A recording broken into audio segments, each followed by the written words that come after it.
كارثة كبرى بالبلاد التونسية، الحادثة الأخطر على المستوى الوطني، سقوط قطعة نقدية من فئة دينار من جيب أحد المواطنين. معنا خميس على الخط مباشرة من مسرح الجريمة. خميس هل تسمعني؟ خميس يا خميس، كان تسمع فيا؟ قول راني نسمع فيك، تبداش تعمل براسك هك.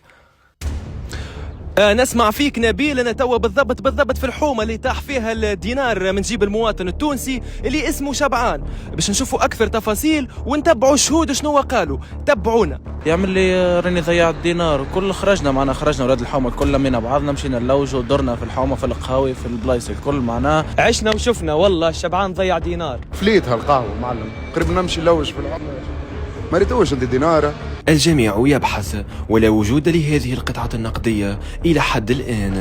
والله مصباح اللوج ما فماش دينار ولا اسمع. هو لا رونديله غلط. ان شاء الله ربي يكون معانا وان شاء الله نلقاوه هكا. والله مشيت ناخذ في تيكي وريد وسمعت بالموضوع من اول سمعت ما صدقتش فهمتني. انا تو ماشيين باش نلوجوا في الحومه الاخرى ان شاء الله نلقاوه هكا. ربي يصبر ميمته خير. خويا رانا مصباح لوجوا معاه الدينار هذا خويا ريحته ما فماش. مش عارف فلوس يعني الدينار. الصدفة هزتنا للوالدة متاع شبعان وإن كان في وجهها أثر الصدمة، أما كلامها كان ياسر صادق وخالد والطيب وشبعان. دينار ضيعهولي، ما غاضنيش أنا الدينار اللي ضاع لولدي، أما غاضني هو حالته. كان جو تشوفوا حالته تو. كبارا وصغارا يبحثون والحزن يعم المكان، وحتى الآن لا وجود لهذا الدينار.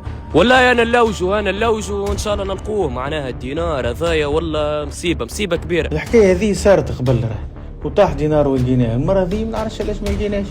جيت من حي النصر وشخشي بيان ما لقيتش خويا. راهو جيت انا الناس كل كيت لوج وان شاء الله نلقاوها على قريب يا ربي ربي معنا الناس الكل ان شاء الله. كيف حكينا مع شبعان المواطن التونسي اللي طاح له الدينار، دخلنا لداره كان بالسيف وين كان في وجهه اثار الصدمه، وهذا شنو قال.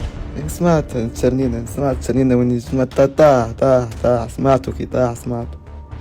المشكلة كي رجعت ما لقيتوش. والله حتى الولاد ما قصروش شيء، معناها قهوة كيف منتزه درنا حومة كاملة درنا دينار درا شكون هزو. غادر طاح رجعت له مشيت خطوة فماش دينار صفر. وننصحوا مشاهدينا الكرام باش تردوا بالكم على ديناراتكم وخاصة في تونس. خميس بوبتان، قناة البسيسي العربية، حي الروابي، القلعة الصغرى سوسة. يكون عنده باش يمشي برسم يكون عنده باش يمشي. شكرا ليك خميس على هذا التقرير. وهنا نعرفوا انه الدينار التونسي كان طاح، ما عادش تقيم له قايمة. ومانيش نحكي على الدينار، نحكي على الدينار. والله ياك تشوف ها الليل طاح وانا تو نلوجوا عليه. يا ما مانيش مروح حتى نلقاه ما عندي وين يمشي. هاي الحومه بطبيعتها مش كبيره برشا، يمنا الصباح يظهر قدرة ربي.